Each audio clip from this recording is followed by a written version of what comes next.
जय साथियों, वंदे मातरम।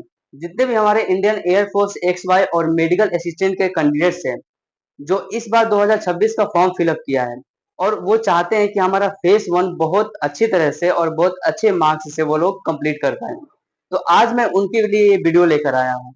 आज की इस वीडियो में हम लोग बात करेंगे कि हम वो क्या स्ट्रेटजी रखें जो एयरफोर्स में अच्छे से अच्छे मार्क्स ला पाए और अपना कट ऑफ क्लियर कर पाए। ठीक है, तो 2 से 3 मिनट की ये वीडियो रहने वाली है। आप लोग शुरू से अंत तक जरूर बने रहें और अगर आप लोग हमारे साथ और लाइक जरूर करें। ठीक है, तो आइए वीडियो में आगे बढ़ते हैं। जैसे कि आपने थंबनेल पे देख लिया होगा कि crack IAF air force exam phase one exam strategy. ठीक है, तो ये देखिए जैसे कि यहाँ पे है कि step by step blueprint to clear the online test in first attempt, मतलब कि आप लोग फर्स्ट अटेम्प्ट में ऑनलाइन टेस्ट कैसे क्लियर करें, इसके ऊपर ये पूरी स्ट्रेटजी वीडियो रहने वाली है। ठीक है, पहला हम लोग पढ़ने वाले देखने वाले हैं कि एग्जाम कोड और गोल्डन रूल्स। एग्जाम के टाइम में वो गोल्डन रूल्स आपको कौन से अपनाने हैं जिसकी वजह से आपका एग्जाम अच्छे से और स्मूथली निकले। पहला मार्क आपको ध्यान ध्यान रखना है कि हर क्वेश्चन पे गलत क्वेश्चन लगाने पर आपको 0.25 की निगेटिव मार्किंग है। ठीक है, एक क्वेश्चन आपका गलत होता है तो आपका सही वाले 0.2 मार्क्स कट जाएंगे। 4 क्वेश्चन गलत होने का आपका 1 मार्क्स कट जाएगा। ठीक है, दूसरा क्या है, सेक्शनल टाइमर। ठीक है, कि हर सेक्शनल जैसे आप फिजिक्स का भरोगे तो उसके लिए अलग टाइमर रहेगा, मैथ्स के लिए अलग, इंग्लिश के लिए अलग, सबके लिए अलग अलग टाइमर्स रहते हैं। ठीक है, इसलिए मैं एक चीज आपको बताता हूँ कि अगर आपको जो क्वेश्चन नहीं आता है आप उसको स्किप कर दो, बनाओ ही मत। ठीक है, क्योंकि अगर आप तुक्का लगाओगे तो एयरफोर्स अलग है, इसमें सेक्शनल कटअप भी आता है और ओवरऑल कटअप भी। नेवी नहीं है कि आप 100 क्वेश्चन में एक दो तुक्का लगा दे चल गया, इसमें आपको नेगेटिव मार्किंग पे ज्यादा ध्यान रहता है। और जो एक चीज और बताता हूँ, जो बच्चे एक्स वाई बोथ भरते हैं और लेकिन प्रिपरेशन किसी एक का करते हैं, वो सोचते हैं कि मैं दूसरे वाले में तुक्का लगा दूंगा, अगर हुआ तो हुआ, नहीं हुआ तो कोई बात नहीं। ये चीज मैं करके देख चुका हूँ, अपना एक्सपीरियंस बता रहा हूँ, आप लोग ऐसा मत करना। क्योंकि अगर आपका उसमें नेगेटिव मार्किंग होता है तो उसका इम्पैक्ट नॉर्मलाइजेशन में डायरेक्ट आपको उस वाले सब्जेक्ट पे पड़ता है जिसका आपने प्रिपरेशन कर रहा है, और उसके वजह से आपका वो मार्क्स भी कट जाते हैं। इसलिए ये काम नहीं करना है। ठीक है, मैं ये गलती कर चुका हूँ। ठीक है, उसके बाद दूसरा है हमारा सेक्शनल कट ऑफ।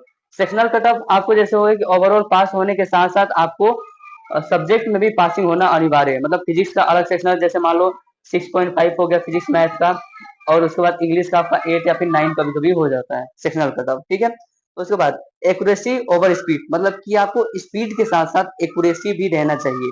आप ये मत सोचो कि 25 क्वेश्चन मैथ में है तो मैं 25 का मतलब 24 बना लूं। नहीं, आप बेशक 15 बनाओ मैथ में, 15 फिजिक्स में बनाओ, लेकिन एक्यूरेसी के साथ, ये मायने रखता है। ठीक है, आप अगर एक्यूरेसी रखते हो और नॉर्मलाइजेशन होता है तो आपके मार्क्स अगर जहाँ पे 25 बन रहे होंगे वहां पे आपको 2-3 मार्क्स अधिक बन जाते हैं। ठीक है, किसी किसी बच्चे का वाई ग्रुप में ऐसा हुआ कि 50 में से आपको 54-55 नंबर भी आए हैं, 52 नंबर भी आए हैं। कैसे इतना बढ़ गया? वो नॉर्मलाइजेशन की वजह से बढ़ा है। ठीक है, इसलिए एक्यूरेसी आपको ध्यान देना है। ये बात हो गई। और दूसरा बात हम लोग देखेंगे कि इंग्लिश सिलेक्शन स्ट्रेटजी। अगर मास्टर प्लान आप लोग इंग्लिश में देखो क्या करना है, फिक्स ग्रामर रूल्स। मैं कुछ सब्जेक्ट्स आपको बता रहा हूँ, उस पर ज्यादा ध्यान देना है। जैसे हो गया वर्ब, सब्जेक्ट वर्ब एग्रीमेंट हो गया, प्रीपोजिशन हो गया, टेंसेस। इससे सीधे सवाल डायरेक्ट आपको आते हैं बिना उलझाने वाले। ठीक है, उसके बाद स्मार्ट वोकेबलरी, इसमें आप 5 इयर्स पीवाईक्यू सिनोनिम एंटोनिम और इडियम फ्रेजेस आप लर्न कर सकते हैं। उसके बाद पैसेज ट्रिक। अगर आप लोग चाहते हैं कि मैं आपको वो स्ट्रेटेजी बताऊं कि 20 में 19 कैसे ला सकते हैं इंग्लिश में, तो आप लोग एक बार जरूर कमेंट में क्लास लिख के टाइप करना। मैं आपके लिए एक वो क्वेश्चन लेकर आऊंगा, प्रीवियस ईयर क्वेश्चन, जो कि आप 20 से 19 ला सकते हो आराम से, वो भी सिर्फ 10-10 मिनट की वीडियो में। ठीक है, इंग्लिश का तो हमने देख लिया। अब देखते हैं हमारा एस ग्रुप का फिजिक्स और उसके बाद मैथ का। देखो 70% सवाल कॉन्सेप्ट और थ्योरी आधारित एनसीईआरटी के होते हैं। अगर आप लोगों ने 11th 12th अच्छे से करा है एनसीईआरटी उसका, तो आप लोग उसी से क्लियर कर लोगे। और कुछ टॉपिक बता दो मैं से, डायमेंशन हो गया, थर्मोडाइनमिक हो गया, इलेक्ट्रोस्टैटिक हो गया, इनसे डायरेक्ट क्वेश्चन आते हैं आप लोग एग्जाम में। ठीक है, तो इन तीनों टॉपिक्स पे आप ज्यादा ध्यान दें। उसके बाद मैथमेटिक्स में देखें तो कैलकुलस, मैट्रिक्स, प्रोबेबिलिटी, ट्रिग्नोमेट्री, इस सब को चैप्टर्स मिला को आपको इसी में आपको 7 से 8 मार्क्स लगभग आ जाते हैं सिर्फ इस चैप्टर से। ठीक है, तो ये चैप्टर पढ़ लोगे तो सेक्शनल कटअप तो वैसे ही पार कर लोगे। और ये चैप्टर मिलाकर भी आपको 7 से 8 लगभग इससे आ जाते हैं, इस क्वेश्चन से 6 से 7 अगर कहा जाए तो आ जाते हैं। ठीक है, तो ये तो आपका हो गया फिजिक्स मैथ का। उसके बाद दूसरा हम लोग आगे बढ़ते हैं। इसमें हम देखेंगे वाई ग्रुप रागा स्ट्रेटजी। रागा का क्या स्ट्रेटजी रखना है? देखो रीजनिंग होता है मोस्ट स्कोरिंग सब्जेक्ट। आपको अगर रागा से हो तो आपके लिए रीजनिंग और साथ ही साथ इंग्लिश, ये आपको ध्यान देना है। इंग्लिश का लेवल ऊपर नहीं होता है, मीडियम ही रहता है हमेशा। ठीक है, छोटी छोटी ट्रिक्स होती है जो आप मैं आपको बता दूंगा अगर क्लास स्टार्ट करूंगा तो। देखो, नॉन वर्बल होता है, चित्र वाले जो क्वेश्चन होते हैं, जो इस टाइप के चित्र वाले क्वेश्चन हो गए, इससे आपको 4 से 5 आते हैं, सिर्फ ये चित्र वाले से 4 से 5 क्वेश्चन सिर्फ इससे आते हैं। और रीजनिंग का लगभग 15 क्वेश्चन आते हैं टोटल 30 में से। तो इसमें हो गया non verbal, coding decoding, blood relation, और एक सीटिंग अरेंजमेंट टॉपिक है। इससे भी बहुत सारे क्वेश्चन अच्छे अच्छे लेवल के बनते हैं। ठीक है, सीटिंग अरेंजमेंट वाला और ये ब्लड रिलेशन वाला आप लोग बाद में ही करना, तो मैं बताऊं, क्योंकि वो लोग फंसा देते हैं, वो थोड़ा सा उलझाने वाले क्वेश्चन होते हैं, उसमें टाइम ज्यादा चल जाता है। उसके बाद ये तो हो गया अर्थमेटिक मैथ्स। आप देखो, लाभ हानि हो गया, प्रतिशत हो गया, समय कार्य, मतलब टाइम एंड वर्क हो गया। इससे आपको मैं बताऊं तो 3 से 4 मार्क्स डायरेक्ट क्वेश्चन इससे आते हैं, हर हर शिफ्ट में, हर शिफ्ट में इससे क्वेश्चन आते हैं। ठीक है, मैथ में अब 3 चैप्टर कर लोगे ना ये, तो 3 चैप्टर करने में भी आपको 2 से 3 क्वेश्चन आराम से बन जाएंगे। लेकिन इस पर डिपेंड नहीं रहना है, और भी साथ में लेके चलना है, क्योंकि अगर इससे नहीं हो पाया तो आप लोग उसको अल्टरनेट बना पाओ। उसके बाद अगर जनरल अवेयरनेस देखा जाए तो इसमें पिछले 6 महीने का आप लोग मुख्य करंट अफेयर्स कर लो। उसके बाद स्टेटिक्स में आप लोग खेल पुरस्कार और भी स्टेटिक्स के जो चैप्टर्स होते हैं वो थोड़ा मोड़ा आप कर लो। उसके बाद आप लोग आराम से निकाल सकते हो। और डेप्थ में उतना नहीं करना है, ऊपर ऊपर का ही ज्यादातर पूछा जाता है। हम लोगों ने बहुत ऐसा करा था कि डेप्थ का याद कर लेते हैं, डेप्थ से नहीं आता है। जो आसपास कुछ ही पहले घटना हुआ है ना, वो करंट अफेयर्स में आएगा और स्टेटिक्स आते हैं। तो ये तो आपका रागा का प्लान हो गया।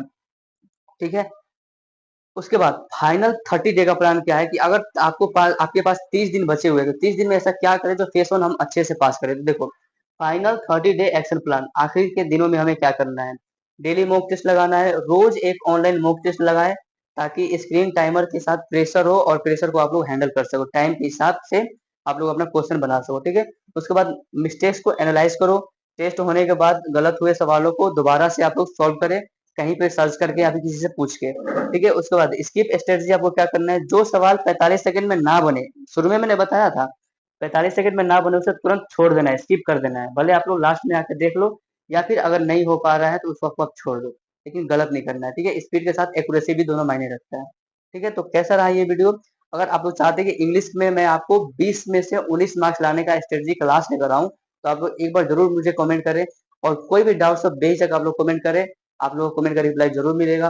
ठीक है, ऐसे वीडियो पाने के लिए हमारे चैनल को सब्सक्राइब करें, हमारे साथ बने रहे। मिलते हैं नेक्स्ट वीडियो में, तब तक के लिए बाय, जय हिंद।